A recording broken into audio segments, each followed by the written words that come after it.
वज़ीर-ए-आज़म शहबाज शरीफ और कतरी वज़ीर-ए-आज़म की दोहा में वफूद की सतह पर मुलाकात। दोनों रहनुमाओं की वन ऑन वन मुलाकात भी हुई। दो तरफा स्ट्रेटेजिक ताल्लुकात मजीद मजबूत बनाने पर इत्तफाक। तिजारत, सरमायाकारी, तवानाई समेत दीगर शोबों में ताउन बढ़ाने पर तबादला ख्याल। शहबाज शरीफ ने इक़्तिसादी तरक्की में ताउन और आलमी फोरम्स पर मुसलसल हिमायत पर इजहार तशक्कुर किया। वज़ीर-ए-आज़म ने गजा के अवाम के लिए कतर के इंसानी हमदर्दी के इक़दामात और सिफारती कोशिशों की तारीफ की। वज़ीर-ए-आज़म ने अमीर कतर को दौरा पाकिस्तान की दावत भी दी।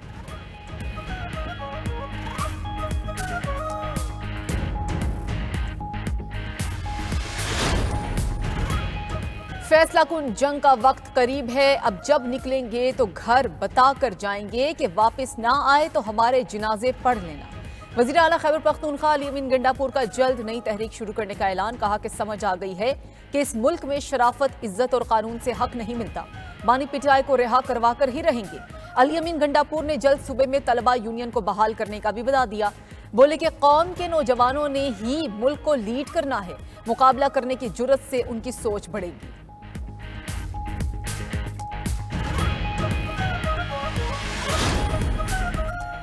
चुप करके बैठ जाओ, अब तुम्हारा इख्तिदार नहीं आने वाला। वज़ीर आला पंजाब मरियम नवाज के मुखालिफिन पर वार। कहा कि सिफर कारकर्दगी वाले धमकियों और इल्जाम के सिवा कुछ नहीं कर सकते।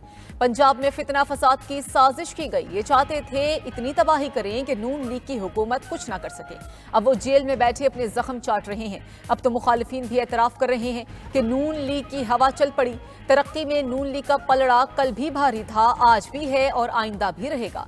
मरियम नवाज ने किसानों के लिए 5 अरब रुपए की लागत से 5000 सुपर सीडर्स की तकसीम का आगाज कर दिया।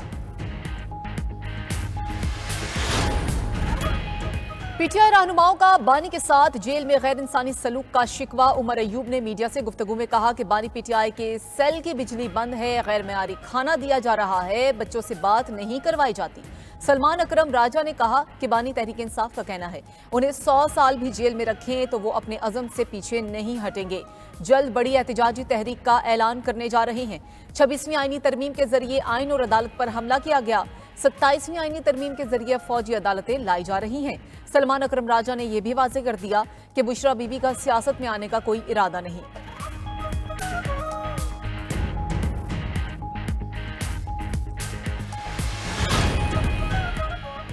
अमरीकी अराकीन कांग्रेस का बानी पीटीआई के लिए खत मुल्की मामलात में मुदाखलत करार। मुल्क के 160 अराकीन पार्लियामेंट ने वज़ीर-ए-आज़म शहबाज शरीफ को खत लिख दिया। कहा कि बानी पीटीआई ने रियासती इदारों के खिलाफ सियासी तशद्दुद और मुजरिमाना धमकियों को मुतारिफ कराया। 9 मई को बड़े पैमाने पर हंगामा आराई और तोड़ फोड़ की। जेल से भी इस्लामाबाद और लाहौर में इंतशार और तशद्दुद को हवा देने पर उकसाते रहे हैं। सोशल मीडिया को भी डिजिटल दहशतगर्दी, इंतशार और बदअमनी को हवा देने में इस्तेमाल किया गया।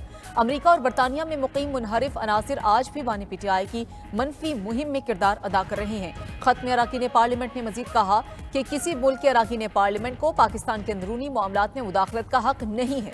आम इंतखाबात से मुतालिक कांग्रेस अराकीन के ख्यालात भी गलत हैं। बहैसियत मेंबर पार्लियामेंट हम समझते हैं कि वज़ीर-ए-आज़म के जरिए कांग्रेस अराकीन को आगाह करें।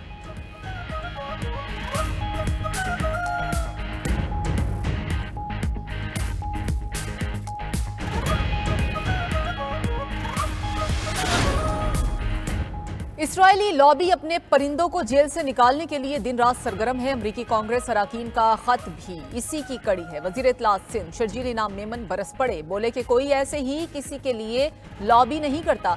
ये पाकिस्तान को कमजोर करना चाहते हैं। पीटीआई वालों को पता ही नहीं कि उनका लीडर किन के हाथों में खेल रहा है। शर्जील इनाम मेमन की लंदन में काजी फायजीसा पर हमले की भी मजम्मत। कहा जो कुछ भी माजी में मदीना और कल लंदन में हुआ उस बुराई की जड़ बानी पीटीआई ही है, जिसने गंदी जबान, गाली कल्चर और तशद्दुद पसंदाना सोच दी।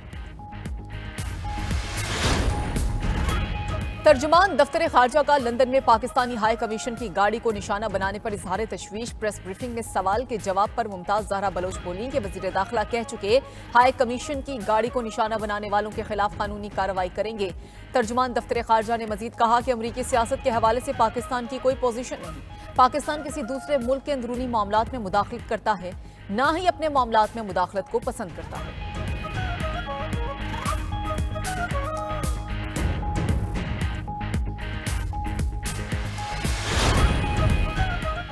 आईएमएफ से तय पाने वाला मैक्रो इकोनॉमिक मालियाती फ्रेमवर्क नाकाम। आईएमएफ की शराइत पूरा करने से मुतालिक परेशानियां बढ़ गईं। इस्लाहाती टारगेट पूरा करने में दुश्वारियों के बायस हुकूमत का आईएमएफ से राब्ते का फैसला। इस्लाहाती शराइत में नरमी का मुतालबा किया जाएगा। सख्त इक़दामात के बायस रवा माली साल की पहली सामाही के दौरान ग्रोथ में मुतवक्के इजाफा न हो सका।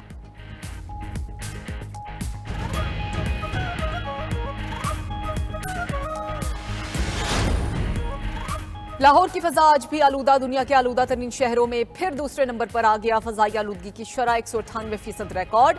खुसूसी और बीमार बच्चों को स्कूल आने से रोक दिया गया। स्मोक एमरजेंसी नाफिज। फसलों की बाकियात और कूड़ा करकट को जलाने पर मुकदमा होगा।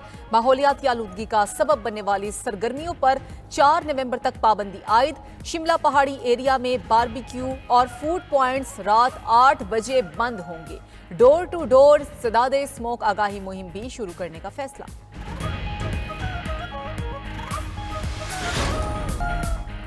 Director general Punjab food authority Asim Javed की फैसलाबाद आमद। दी यूनिवर्सिटी ऑफ फैसलाबाद के सेमिनार में बतौर मेहमान खुसूसी शिरकत। डीजी फूड अथॉरिटी ने फूड एंड न्यूट्रिशन डिपार्टमेंट का दौरा किया। कहा कि यूनिवर्सिटी ऑफ फैसलाबाद के फूड डिपार्टमेंट ने बहुत मुतासिर किया। आइंदा माह होने वाले फूड एक्सपो में यूनिवर्सिटी के तलबा को नुमाइंदगी दी जाएगी। डीजी फूड अथॉरिटी ने यूनिवर्सिटी में पौधा भी लगाया।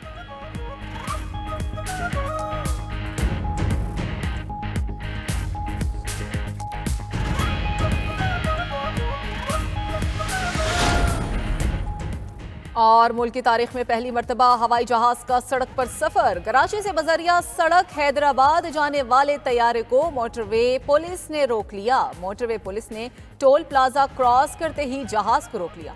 मौक़िफ़ अपनाया कि जहाज की मुंतकिली के लिए एनओसी लाजमी है। बगैर एनओसी जहाज जाने की इजाजत नहीं दे सकते।